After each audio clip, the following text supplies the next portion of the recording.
오늘 우리에게 주시는 하나님의 말씀은 신약성경 마태복음 5장 1절부터 12절입니다. 하나님의 말씀을 봉독하겠습니다. 이 말씀을 통해 하나님의 음성을 들으시기 바랍니다. 예수께서 무리를 보시고 산에 올라가 앉으시니 제자들이 그에게 나아왔다. 예수께서 입을 열어서 그들을 가르치셨다. 마음이 가난한 사람은 복이 있다. 하늘나라가 그들의 것이다. 슬퍼하는 사람은 복이 있다. 하나님이 그들을 위로하실 것이다. 온유한 사람은 복이 있다. 그들이 땅을 차지할 것이다. 의에 줄이고 목마른 사람은 복이 있다. 그들이 배부를 것이다. 자비한 사람은 복이 있다. 하나님이 그들을 자비롭게 대하실 것이다. 마음이 깨끗한 사람은 복이 있다. 그들이 하나님을 볼 것이다. 평화를 이루는 사람은 복이 있다. 하나님이 그들을 자기의 자녀라고 부르실 것이다. 의를 위하여 박해를 받은 사람은 복이 있다. 하늘나라가 그들의 것이다. 너희가 나 때문에 모욕을 당하고 박해를 받고 터무니없는 말로 온갖 비난을 받으면 복이 있다. 너희는 기뻐하고 즐거워하여라. 하늘에서 받을 너희의 상이 크기 때문이다. 너희보다 먼저 온 예언자들도 이와 같이 박해를 받았다. 아멘. 이것은 하나님의 말씀입니다. 오늘 말씀은 산상수훈 가운데 팔복이라고 부르는 내용입니다. 말 그대로 8가지 복이라는 뜻이에요. 근데 영어에서는 팔복이라고 하지 않고 최고의 복이라는 뜻으로 단어를 씁니다. 우리나라에서도 팔복 대신 지복, 그러니까 최고의 복이라는 말을 많이 씁니다. 그런데 많은 사람들이 이게 진짜 복이냐? 이게 정말 내가 이런 복 받기를 바라느냐? 별로 동의하지를 않는 것 같아요. 이게 무슨 복이냐? 이렇게 생각하는 사람도 있죠. 이런 것보다는 돈이나 명예나 성공이나 그런 게 진짜 복 아니냐? 그런 거예요. 팔복은 비현실적이고 나는 현실적인 복이 좋다. 그렇게 생각하는 사람들이 많단 말이죠. 우리는 어떨까요? 우리도 예수님이 말씀하신 팔복이 가장 좋은 복이라고 생각합니까? 어떤 사람은 이 말씀을 또 하나의 율법이라고 생각하기도 해요. 마음이 가난한 사람은 복이 있다. 그러니까 마음이 가난한 사람이 되라. 가난해져야 된다. 이건 명령이고 또 하나의 혹은 새로운 율법 아니냐는 거죠. 근데 오늘 본문은 명령형으로 되어 있지 않고 서술형으로 되어 있어요. 그러니까 명령이나 율법이 아니라 설명이라는 겁니다. 예수님은 지금 이 말씀을 예수님의 말씀을 듣기 위해 모여든 무리에게 하십니다. 모든 사람이 들어야 한다는 말이에요.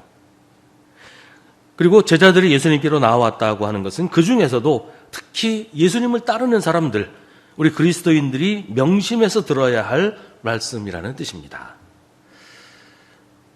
예수님이 입을 열어서 그들에게 가르치셨습니다. 명령하신 게 아니라 가르치셨다. 그러니까 듣고 깨달으라는 것이죠. 마음이 가난한 사람은 복이 있다. 하늘나라가 그들의 것이다. 마음이 가난하다는 게 뭘까요? 가난이란 무언가 부족하고 결핍된 상태를 말합니다. 그래서 가난한 사람은 누군가의 도움이 절실한 사람이에요. 그러면 마음이 가난하다는 건 무슨 뜻일까요? 마음에 교만이나 욕심이 가득 차 있어서 빈자리가 없는 것을 가난하다고 하지 않겠죠.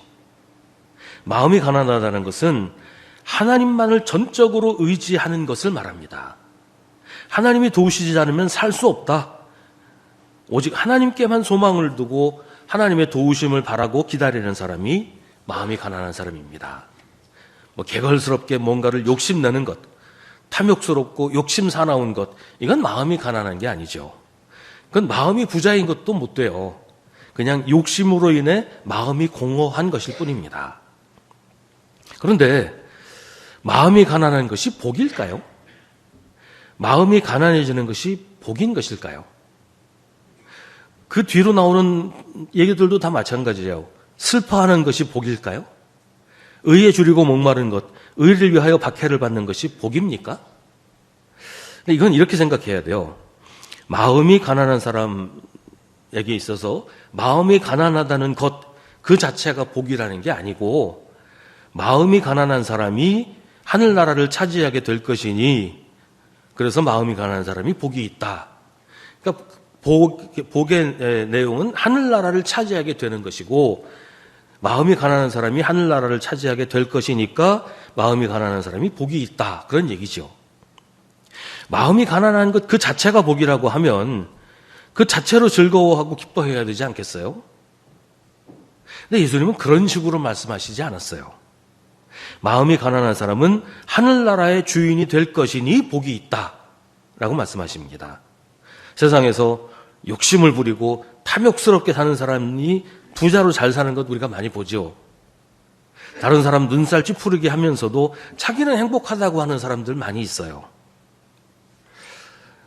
예수님 말씀이 지금 그 상태 그 자체가 복이라면 마음이 가난한 사람들이 아니라 그렇게 자기 욕심껏 살면서 행복하다고 하는 사람이 복이 있다고 하는 게 맞는 말일 거예요. 근데 예수님은 지금 이 상태, 마음이 가난한 그 상태가 최선이고 마음이 가난한 게 최고의 행복이라고 하시는 게 아니에요.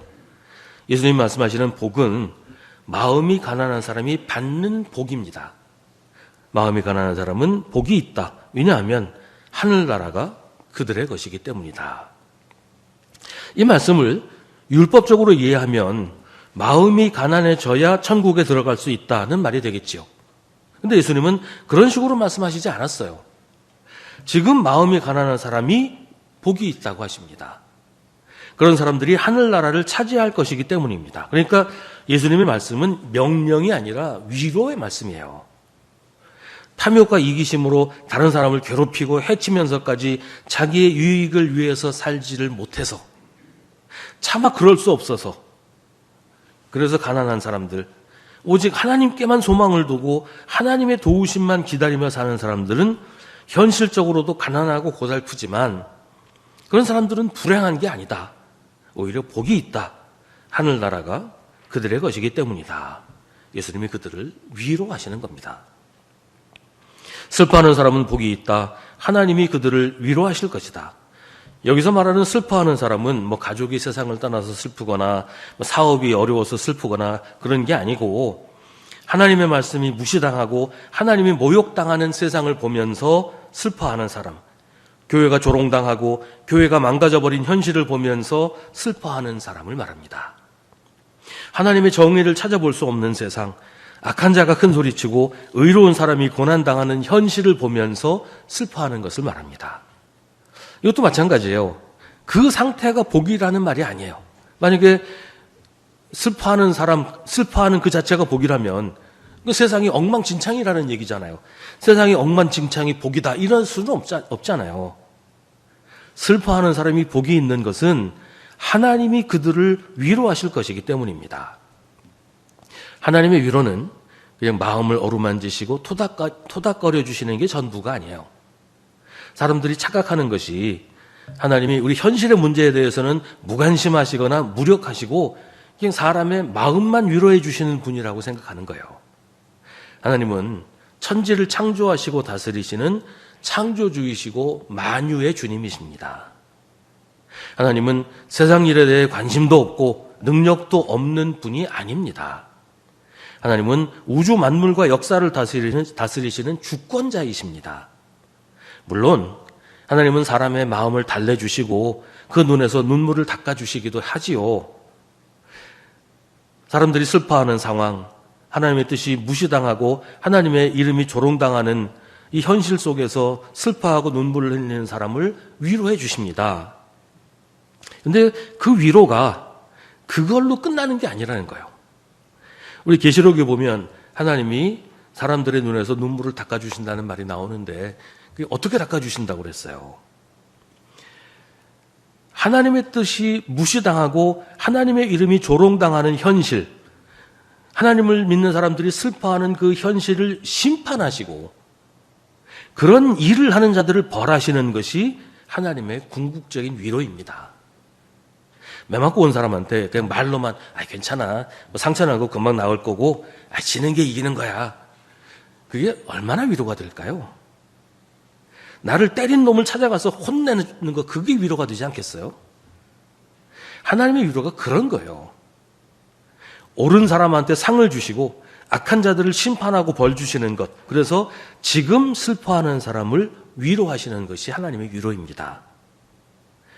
슬퍼하는 사람은 복이 있습니다. 하나님이 그들을 위로하실 것이기 때문입니다. 온유한 사람은 복이 있습니다. 그들이 땅을 차지할 것입니다. 온유한 사람은 어떤 사람일까요? 성경은 대표적으로 온유한 사람으로 모세와 예수님을 꼽습니다. 모세는 지상에서 가장 온유한 사람이라고 하고 예수님은 온유한 사람의 대명사지요. 그런데 온유하다는 게 뭘까요? 단순히 성격이 유순하거나 마음이 약하거나 그런 걸 말하는 게 아니에요.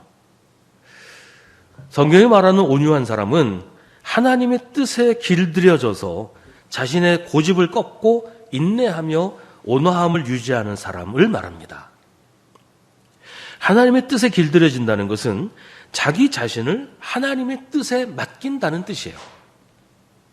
이 반려동물이나 가축 같은 것은 사람한테 길들여져서 사람 말을 듣죠. 사람이 시키는 대로 하고 사람의 뜻에 따라 반응하고 행동을 합니다. 길들여지지 않은 야생 동물은 사람 말 안 들어요. 사람들한테 저항하고 자기 멋대로 행동을 하지요.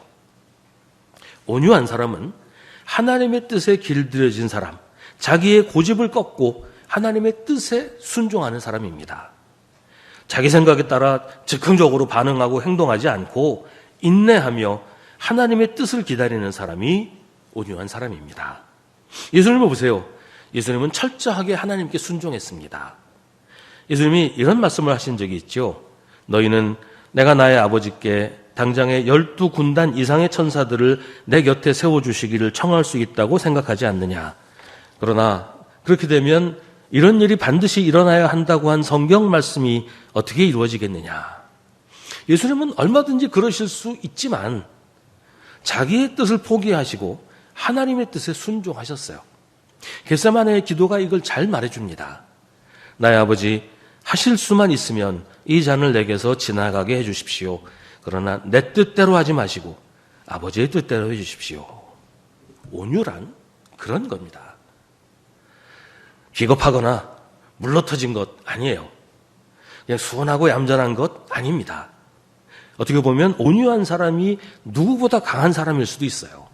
자기의 고집을 꺾고 하나님의 뜻에 순종하는 것이니까요. 온유한 사람이 땅을 차지한다는 것이 온유하면 부동산을 소유하게 된다는 말일까요? 세상에서 가장 온유하다고 했던 모세나 예수님이 부동산 부자이셨습니까? 여기서 말하는 땅은 앞에서 말한 하늘나라입니다. 지금 온유한 사람은, 지금 하나님의 뜻에 자기를 순종시키는 사람은 하늘나라를 차지하게 된다는 말이에요. 의에 줄이고 목마른 사람은 복이 있습니다. 그들이 배부를 것입니다. 2002년 한국에서 월드컵 했을 때 한국 축구대표팀 감독이었던 히딩크가 했던 유명한 말이 있습니다. 한국이 조별 예선을 통과해서 한국 축구 역사상 처음으로 월드컵 16강에 들어갔을 때 한 말입니다. 사람들은 16강에 된 것만 해도 대단하다. 이제는 꿈을 이뤘다. 그러면서 만족했어요. 근데 그때 히딩크가 이렇게 얘기했습니다. 나는 아직 배고프다. 아직 만족할 수 없다. 여기서 멈출 수 없다. 더 큰 것, 더 높은 것을 보라는 그런 뜻이었지요. 의에 줄이고 목마르다는 게 그런 말이에요. 불의하고 왜곡된 세상에서 만족할 수 없다는 겁니다. 사람들은 대부분 자기 한 몸 편안하면 세상이 평화롭다고 생각해요. 그래서 그 상태가 유지되기를 원합니다. 이 평화가 깨지지 않기를 원하지요. 나는 충분히 배부르다고 하는 사람들이 참 많아요. 근데 세상의 불의를 보면서 나는 아직 배고프다. 이건 옳은 게 아니다. 이대로는 살 수 없다고 말하는 사람이 의에 줄이고 목마른 사람입니다. 이걸로 괜찮다고 할 수 없다. 지금 이대로는 안 된다. 하나님의 뜻이 이 땅에서도 이루어져야 된다. 이걸 온전하다고 말해서는 안 된다. 그 사람이 의에 줄이고 목마른 사람들이고 그 사람이 복이 있습니다. 그들이 배부를 것입니다. 배부르게 된다는 게 뭡니까? 더 이상 줄이고 목마르지 않는다는 거잖아요. 세상에서 하나님의 의가 온전히 이루어지는 것을 보게 될 것이라는 말입니다. 이사야서 11장에 나의 거룩한 산 모든 곳에서 서로 해치거나 파괴하는 일이 없다. 물이 바다를 채우듯 주님을 아는 지식이 땅에 가득하기 때문이다 라는 말씀이 있습니다. 마치 그런 것처럼 주님의 의가 땅에 가득하게 되는 것을 볼 것이기 때문에 복이 있다고 하는 것입니다.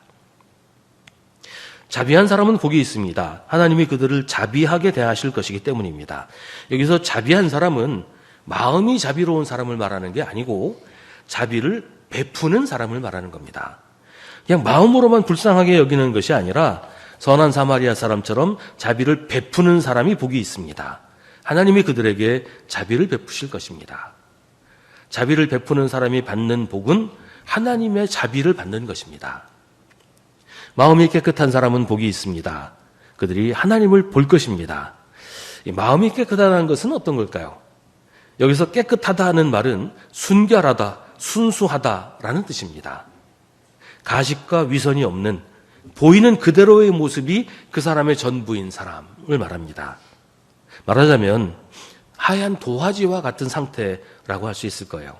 그 도화지에 하나님 마음대로 그림을 그리신다는 겁니다. 하나님이 그 도화지에 그림을 그리시는데 그 사람이 하나님을 보는 것은 당연한 일이죠. 그뿐만 아니라 그를 보는 사람들도 하나님을 보게 될 것입니다. 그 사람을 통해 하나님이 하시는 일을 보고 그 사람을 통해 하나님이 일하시는 것을 많은 사람들이 볼 것입니다. 당연히 그 사람도 자기를 통해 역사하시는 하나님을 보게 될 것이고요. 이삭은 우물 때문에 가나안 원주민들과 충돌이 잦았어요. 이삭이 우물을 파면 블레셋 사람이 와서 우물을 빼앗고 이삭을 쫓아내는 일이 계속 반복됐어요. 거기는 블레셋 사람들의 땅이고 블레셋 사람들은 강하고 수도 많았습니다. 그들이 쫓아내면 이삭은 쫓겨갈 수밖에 없었어요. 근데 그들이 그렇게 이삭을 쫓아낸 이유는 우물을 찾는 게 쉽지 않았기 때문이에요. 뭐 여기저기 우물을 파봐야 물이 안 나오고 그런 곳이 태반이었어요. 근데 이삭은 가는 곳마다 땅만 파면 물이 나오니까 사람들이 저기 우물 나왔네, 저거 내 땅이야 그러고 이삭을 쫓아낸 거죠. 근데 그렇게 정말 이삭이 계속 쫓겨나면서도 가는 데마다 우물을 파면 물이 나오는 걸 블레셋 사람들이 보고서 야 이거 안 되겠다, 이거 잘못하면 큰일 나겠다라고 생각을 한 거예요. 하나님이 이삭과 함께 하신다는 것을 깨닫게 된 거죠. 저게 이삭이 무슨 땅 파는 재주가 있어서 저런 게 아니고 하나님이 이삭이 땅 파는 그곳에서 물이 나게 하시니까 우물이 계속 나오는 거다. 이삭은 하나님과 함께하는 사람이다. 이삭을 계속 괴롭히면 하나님이 우리한테 벌을 내리시겠다. 겁을 먹게 된 겁니다. 그래서 블레셋의 왕인 아비멜렉이 여러 장군들과 함께 이삭을 찾아옵니다. 그리고 이삭한테 평화협정을 제안을 해요. 우리는 주님께서 당신과 함께 계심을 똑똑히 보았습니다. 그래서 우리는 우리와 당신 사이에 평화조약을 맺어야 하겠다고 생각합니다. 이제 우리와 당신 사이에 언약을 맺읍시다. 우리가 당신을 건드리지 않고 당신을 잘 대하여 당신을 평안히 가게 한 것처럼 당신도 우리를 해롭게 하지 마십시오. 당신은 분명히 주님께 복을 받은 사람입니다. 마음이 깨끗한 사람은 복이 있습니다. 하나님이 그들과 함께 하시니 그들이 하나님을 볼 것입니다. 평화를 이루는 사람은 복이 있습니다. 하나님이 그들을 자기의 자녀라고 부르실 것입니다. 평화를 이루는 사람은 자기 혼자 평화로운 사람이 아니에요. 전쟁이 벌어졌는데 그 전쟁 한복판에서 자기만 혼자 평화롭게 사는 사람? 이건 평화를 이루는 사람이 아니라 그냥 자기 혼자 평화로운 사람인 거지요. 평화를 이루는 사람은 전쟁을 멈추고 다툼을 그치게 하는 사람입니다. 평화를 이루는 사람을 영어로는 피스메이커라고 하는데 피스메이커는 평화를 만드는 사람이라는 뜻입니다. 평화를 만드는 사람은 평화가 없는 곳에 평화를 만듭니다. 서로 싸우고 있는 사람들을 화해하게 하고 더 이상 싸우지 않게 합니다. 평화를 위태롭게 하는 상황, 다툼이 일어나게 하는 상황을 없애고 평화가 계속될 수 있게 하는 사람입니다. 평화가 깨지고 다툼이 일어나는 이유가 있지 않겠어요? 불공평하고 불의한 일이 있을 때 다툼이 생길 수밖에 없어요. 누가 내 거 뺏어가면 싸우게 되잖아요. 세상에 공의가 무너지고 정의가 사라지면 평화가 깨지게 됩니다.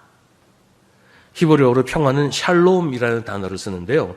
이 샬롬이라는 말의 뜻은 울퉁불퉁하거나 찌그러지지 않고 공처럼 둥근 상태를 말합니다. 찌그러지거나 왜곡되지 않은 모습, 하나님이 창조하신 세상의 원래 모습이 샬롬이에요. 이걸 망가뜨리는 것이 평화를 깨뜨리는 것이고, 이걸 지키고 세상을 그런 상태로 만드는 것이 평화를 만드는 것입니다. 공정하고 의로운 세상, 정의로운 세상을 만들기 위해 헌신하는 사람이 평화를 만드는 하나님의 자녀입니다. 의를 위하여 박해를 받은 사람은 복이 있습니다. 하늘나라가 그들의 것입니다.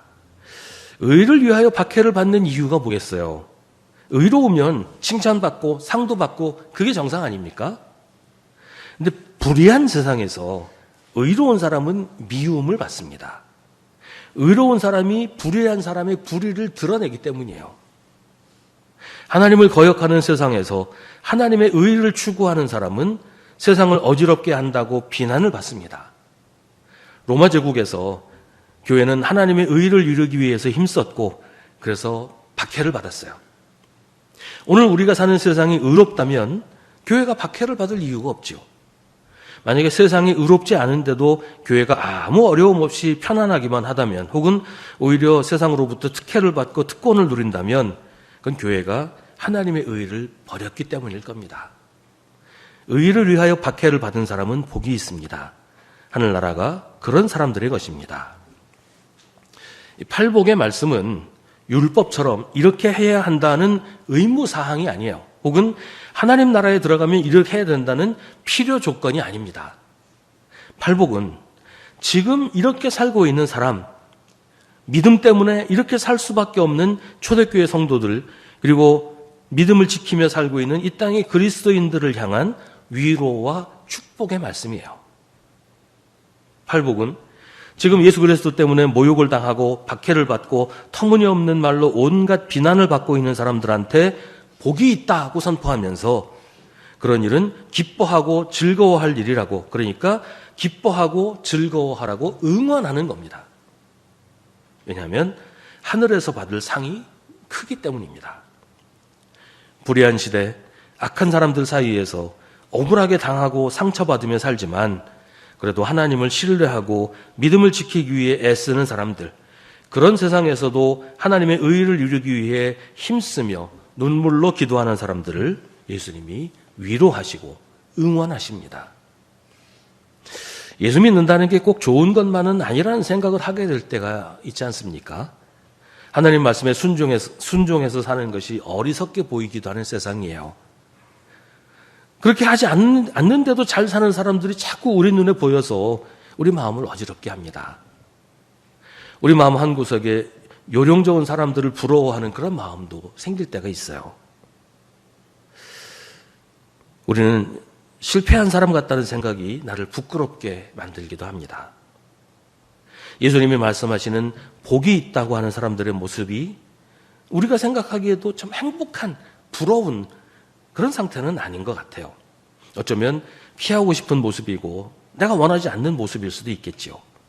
사람들은 이런 복보다는 현실적인 복을 더 원합니다. 그러나 어찌할 수 없이 이렇게 사는 사람들이 있습니다. 예수를 믿기 때문에, 내 믿음 때문에, 예수님 때문에 이렇게 살 수밖에 없는 사람들이 있어요. 남들처럼 요령 따라 살고 남들처럼 한 번만 눈 질끈 감고 나쁜 일도 하고 그럴 수가 없어서, 그래서 오늘 예수님께서 말씀하시는 이런 모습으로 사는 사람들이 있습니다. 바로 우리 그리스도인들이에요. 내 욕심대로 내 탐욕을 따라 살 수 없어서 손해도 보고 피해도 입는 사람들이 있습니다. 우리 믿음 때문에, 내가 믿는 예수님 때문에 말이죠. 그런 사람은 복이 있습니다. 우리가 살고 있는 세상, 우리 시대에 올바른 그리스도인으로 살아가는 사람들을 주님이 위로하시고 축복하십니다. 하늘나라가 그들의 것이고 하늘에서 그들이 받을 상이 크다고 하십니다. 예수를 믿는 믿음 하나 지키며 살아가는 우리에게 하나님이 복을 주십니다.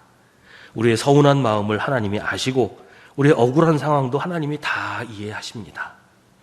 지금 우리 상황이 사람들 보기에도 그렇지만 내가 생각하기에도 복된 것과는 거리가 있을 수 있어요. 그럼에도 불구하고 믿음을 지키며 살아가는 사람들에게 오늘 예수님이 말씀하십니다. 하나님의 말씀에 순종하며 주님을 따라 사는 사람은 복이 있습니다. 하나님이 우리를 잊지 않으시고 우리에게 복을 주십니다. 그래서 우리도 기뻐하고 즐거워하게 됩니다. 세상은 우리를 어리석다고 하지만 하나님은 우리를 잊지 않으시고 끝까지 사랑하십니다. 우리는 이미 복된 사람입니다. 우리의 상황이 어떠하더라도 우리가 하나님의 자녀라는 사실은 변하지 않습니다. 하늘나라는 이미 우리의 것입니다. 믿음으로 사는 사람이 하늘에서 받는 상이 큽니다. 이미 우리는 하늘나라의 주인입니다. 기도하겠습니다. 사랑하는 하나님, 때로는 우리의 삶이 실패한 것처럼 보이기도 하고 요령 좋은 사람들을 보면서 부러워하기도 합니다. 그러나 주님, 우리의 모든 사연과 눈물을 아시는 주님께서 우리를 위로하시고 응원하고 계심을 믿습니다. 오늘 주님의 말씀대로 하나님이 우리를 알아주시니 감사합니다. 세상은 우리를 이해하지 못하지만 하나님은 우리를 잊지 않고 계심을 늘 기억하게 하시고 우리의 탄식과 눈물 가운데 이미 하나님이 복을 내려주고 계신다는 사실을 잊지 않게 하여 주옵소서. 우리는 이미 복된 사람인 것을 기뻐하게 하옵소서. 예수님의 이름으로 기도하옵나이다. 아멘. 우리 구주 예수 그리스도의 은혜와 하나님 아버지의 사랑과 성령의 사귐이 주님을 예배하는 사랑하는 주님의 자녀들에게 언제나 언제까지나 함께 하시기를 간절히 축원하옵나이다. 아멘.